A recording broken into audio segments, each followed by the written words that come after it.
La felicidad de la mayoría suele ser un compromiso, mientras que la soledad de la minoría puede ser una liberación. El mundo funciona intrínsecamente sobre paradojas. Aquellos que caminan de la mano suelen ser los que se sienten más extraviados, mientras que el caminante solitario a veces alcanza la plenitud más absoluta.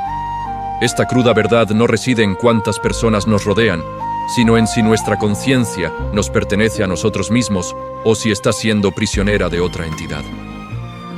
El miedo a la soledad es, en esencia, una secuela biológica. Desde los albores de la humanidad, separarse de la manada significaba enfrentarse a las fieras y a la muerte. El subconsciente humano ha codificado la soledad como una señal de peligro.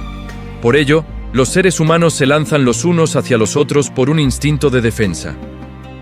El emparejamiento, en muchos casos, no es la sublimación del alma, sino el grito de la debilidad.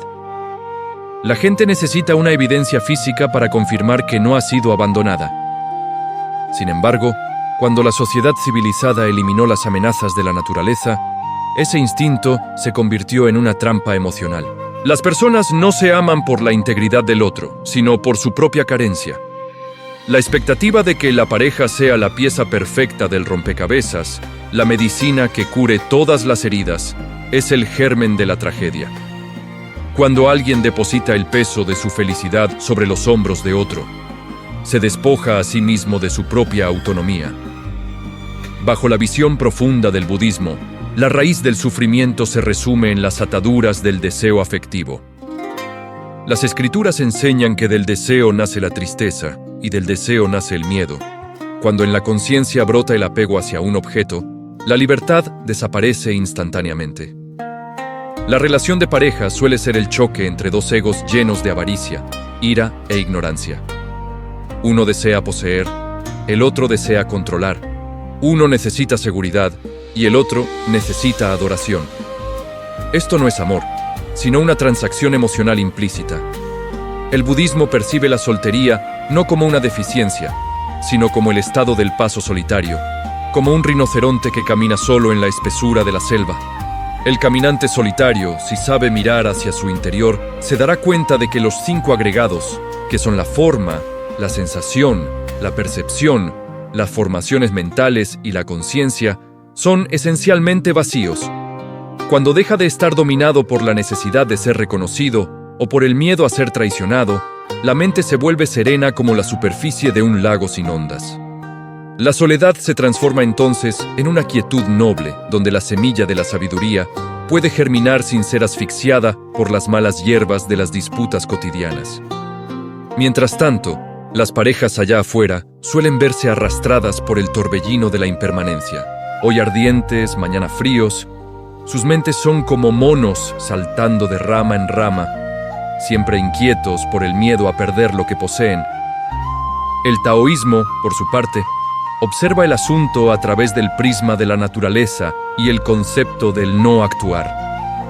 Lao Tse afirmaba que los 5 colores ciegan el ojo del hombre.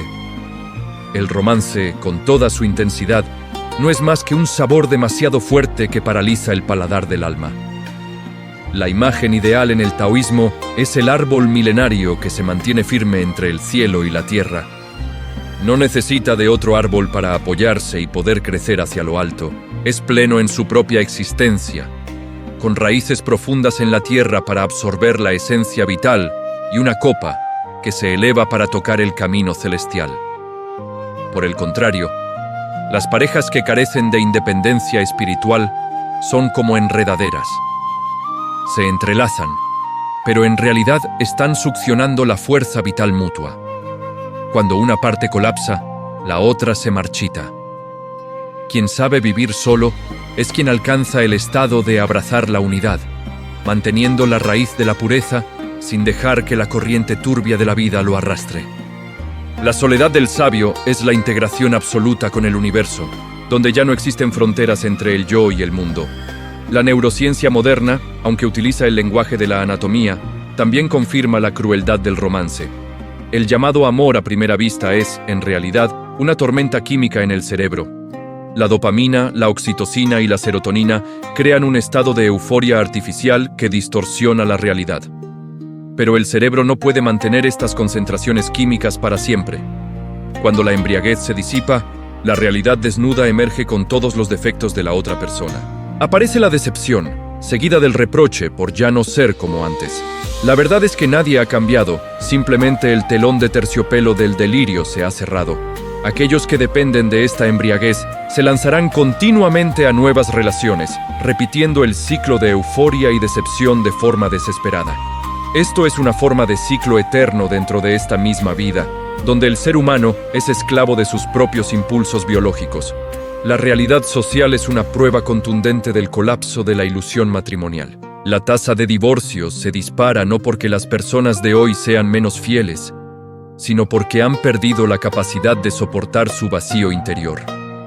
La gente se casa para escapar de la soledad, pero termina sintiéndose sola dentro de su propio hogar. Yacer uno al lado del otro, mientras los corazones están a miles de kilómetros de distancia, es el dolor más profundo. Ese es el precio de poner la llave de la felicidad en el bolsillo de otro. Cuando otorgamos a alguien el poder de hacernos felices, implícitamente le otorgamos el poder de destruirnos. La bendición de la persona soltera reside en su libertad absoluta. No es la libertad de hacer lo que quiera, sino la libertad de las ataduras emocionales tóxicas. Alguien que puede sentarse en paz a disfrutar de una taza de té, observar una hoja caer con el corazón lleno de alegría, sin sentir carencia y sin desear que alguien venga a completarlo, es alguien que ha alcanzado el camino en medio de la vida cotidiana. No necesita un elogio para sentirse valioso, ni un compromiso para sentirse seguro. Su valor es intrínsecamente firme, como una montaña de roca ante la tempestad. Sin embargo, es necesario distinguir claramente entre el soltero iluminado y el mísero solitario. Si uno está soltero pero su mente sigue llena de resentimiento, deseo carnal y reproches hacia la vida, entonces se encuentra en otro tipo de prisión. La soltería es una verdadera bendición solo cuando va acompañada del proceso de introspección profunda, volviendo la vista atrás para iluminarse a sí mismo. En la quietud profunda, el ser humano puede enfrentarse a los rincones más oscuros de su alma. Este es un proceso de purificación doloroso pero necesario. Al igual que el fénix debe arder en el fuego para renacer, el hombre debe ser capaz de soportar una soledad que cala hasta los huesos para transformarse en una versión más perfecta. Los grandes hombres, desde pensadores hasta maestros zen, pasaron la mayor parte de su tiempo sumergidos en la soledad. Es de la tierra de la individualidad de donde nacen las grandes ideas. La visión del mundo sobre la supuesta desgracia del soltero suele basarse en un pensamiento conservador sobre la descendencia.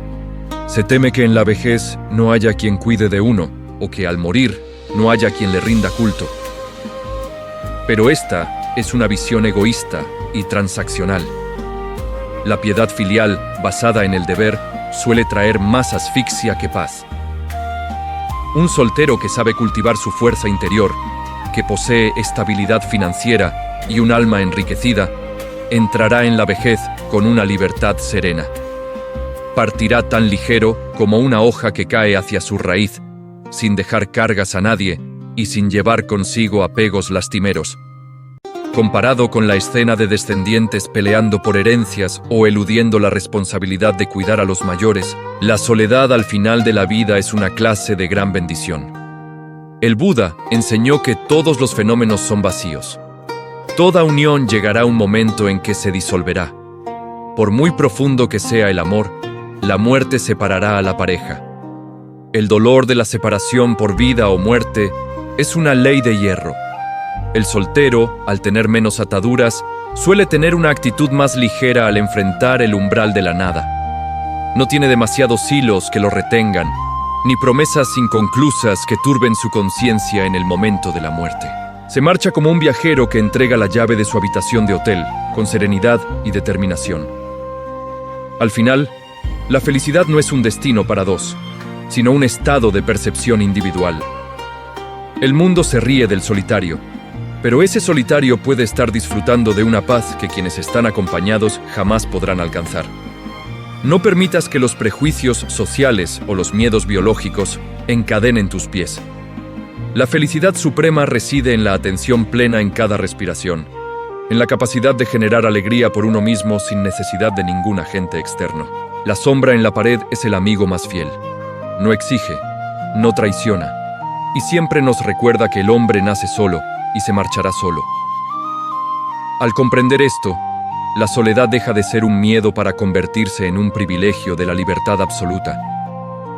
Si estas reflexiones han logrado tocar la quietud dentro de ti, consérvalas como una brújula para tu viaje interior, dejando tu huella y acompañándonos en los próximos escritos.